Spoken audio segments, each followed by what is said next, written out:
Assalamualaikum warahmatullahi wabarakatuh. Izin memperkenalkan diri, nama saya Maisila Fimala Cita dengan NIM 25111113200016 dari program studi kedokteran gigi Fakultas Kedokteran Gigi Universitas Sampungkurat. Segala puji bagi Allah Subhanahu wa Ta'ala yang telah melimpahkan kesehatan, kesempatan, dan kemudahan kepada kita semua sehingga saya bisa belajar bersama pada hari ini. Salawat dan salam semoga senantiasa tercurah kepada Nabi Muhammad SAW, keluarga beliau, para sahabat, serta seluruh pengikutnya hingga akhir zaman. Yang terhormat Dr. Aski Ilyandri, Magister Kesehatan, serta keluarga dan teman-teman sekalian. Pada kesempatan kali ini saya akan membahas sebuah sistem tubuh yang mungkin sehari-hari tidak kita pikirkan, tetapi bekerja tanpa henti untuk menjaga keseimbangan tubuh. Sistem ini adalah sistem neuropotik atau sistem urinaria yang bekerja di balik layar setiap detik, menyaring darah, mengatur cairan tubuh, dan membuang limbah yang jika dibiarkan dapat membahayakan tubuh. Bisa dibilang, sistem ini adalah cleaning system alami yang Allah ciptakan dengan begitu sempurna. Baik, mari kita masuk ke dalam materi. Jadi kalau kita perhatikan, tubuh manusia itu melakukan ribuan proses biokimia setiap detik. Proses-proses ini itu menghasilkan energi, tetapi juga menghasilkan limbah. Jadi limbah metabolik ini tidak boleh dibiarkan menumpuk karena bisa menjadi racun bagi tubuh kita. Disinilah sistem neuropotik mengambil peran utama.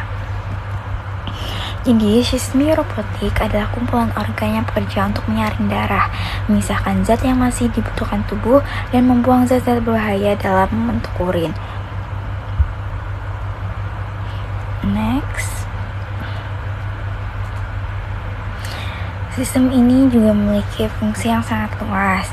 Yang pertama tentu saja adalah menyaring limbah metabolik seperti urea dan kreatinin, dua zat yang menjadi indikator kesehatan ginjal. Jika zat ini menumpuk, tandanya ginjal mulai bermasalah. Next, fungsi berikutnya adalah mengatur kadar air dan elektrolit. Ini sangat penting karena kelebihan atau kekurangan salah satu elektrolit saja dapat menyebabkan gangguan pada sistem saraf, kontraksi otot, hingga detak jantung. Next, sistem neuropotik juga punya peran penting dalam keseimbangan asam basa, menjaga pH darah agar tetap stabil. Tubuh yang terlalu asam atau terlalu basa bisa mengalami gangguan metabolisme. Yang selanjutnya, selain itu ginjal juga mengontrol tekanan darah melalui sistem RAAS, yaitu renin-angiotensin-aldosteron. Ketika tekanan darah turun, ginjal mengeluarkan renin yang kemudian memicu serangkaian reaksi untuk menaikkan tekanan darah. Selanjutnya, yang terakhir, ginjal juga menghasilkan hormon eritropoietin yang merangsang pembentukan sel darah serta berperan aktivasi vitamin D yang penting untuk kesehatan tulang. Jadi bisa kita lihat bahwa sistem neuropotik itu bukan sekadar pembentuk urin, tetapi juga regulator utama dalam tubuh. Oke, next. Berikut ada beberapa organ-organ dalam sistem neuropotik. Ada 4 organ utama, yaitu ada ginjal, yang kedua ada ureter, yang ketiga ada kandung kemih, yang keempat ada uretra. Kita akan membahas yang pertama itu ada ginjal. Ginjal atau dalam anatomi itu disebut ren. Ginjal adalah pusat operasi. Di dalamnya terdapat jutaan nefron, unit fungsional yang melakukan filtrasi, reabsorpsi, dan sekresi. Nefron inilah yang memastikan hanya limbah yang benar-benar terbuang. Yang kedua itu ada ureter. Jadi ureter adalah saluran yang membawa urin dari ginjal ke kandung kemih. Meskipun hanya berupa tabung kecil, ureter sendiri itu memiliki gerakan peristaltik seperti usus untuk mendorong urin. Yang ketiga ada kandung kemih. Kandung kemih adalah pusat penyimpanan urin. Jadi cairan kita itu atau urin itu disimpan di dalam kandung kemih ini. Organ ini fleksibel dan dapat menampung urin hingga beberapa ratus mililiter sebelum akhirnya dikeluarkan. Jadi yang keempat itu ada uretra.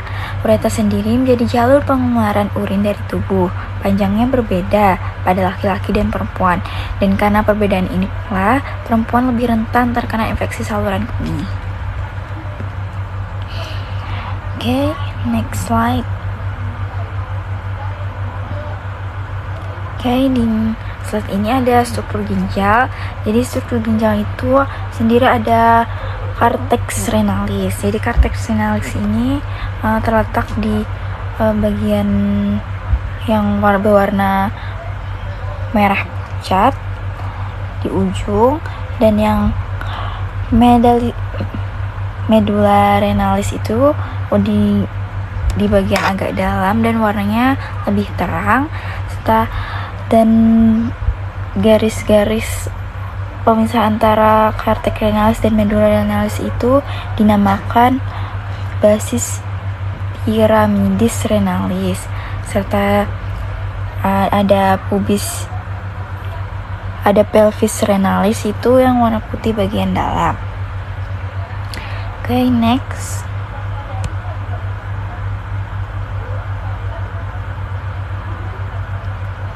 Nextnya ada hormon. Ada peranan hormon dalam sistem uropotik.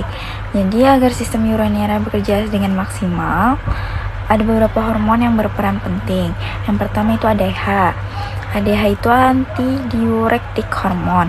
Hormon ini menentukan beberapa banyak air yang harus diserap kembali oleh ginjal jika tubuh kekurangan cairan. ADH meningkat sehingga urin menjadi lebih pekat. Yang kedua ada aldosteron. Hormon ini meningkat reabsorpsi natrium dan air sehingga volume darah meningkat. Yang ketiga ada renin, yaitu mengatur tekanan darah melalui sistem RAAS. Dan yang keempat ada erythropoietin, yaitu merangsang sumsum tulang untuk membentuk sel darah merah. Jadi keempat hormon ini bekerja secara harmonis, memastikan sistem tetap stabil. Next.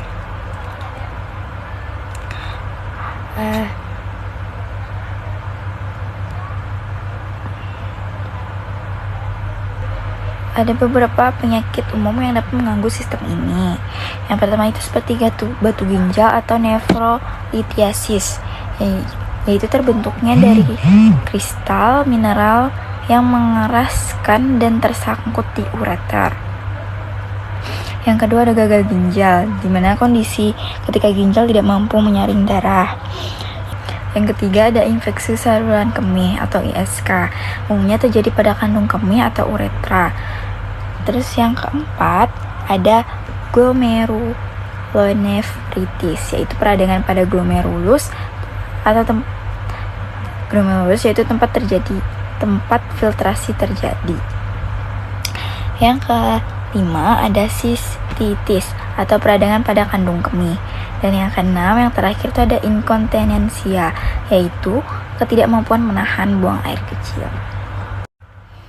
Baik, next. Setelah saya jelaskan gangguan-gangguan pada sistem uropotik, di sini saya juga akan menjelaskan cara menjaga kesehatan sistem uropotik. Untuk menjaga agar sistem uropotik tetap sehat, kita bisa melakukan hal-hal sederhana seperti berikut. Yang pertama itu ada minum 6 hingga 8 gelas air setiap hari. Yang kedua ada mengurangi garam dan makanan tinggi oksalat. Yang ketiga, tidak menahan urin terlalu lama karena dapat menyebabkan batu ginjal. Terus yang keempat, menjaga kebersihan area genital. Yang kelima, rajin berolahraga dan menjaga berat badan. Yang keempat, melakukan pemeriksaan fungsi ginjal secara rutin. Jadi kebiasaan-kebiasaan sehari-hari yang tampak sederhana ini sebenarnya dapat membantu kita untuk menjaga kesehatan ginjal dan dapat berpengaruh besar dalam sistem uropotik. Next. Sebagai penutupnya, saya akan membacakan kesimpulannya. Jadi sistem uropotik itu adalah salah satu sistem tubuh yang bekerja tanpa kita sadari, namun memegang peran yang sangat besar, mulai dari menyaring darah, mengatur cairan dan elektrolit, hingga menjaga tekanan darah dan pembentukan sel darah merah. Semuanya dilakukan oleh sistem ini. Secara terus-menerus, memahami cara kerja serta gangguan yang bisa terjadi membuat kita lebih sadar betapa pentingnya menjaga kesehatan ginjal dan organ lainnya.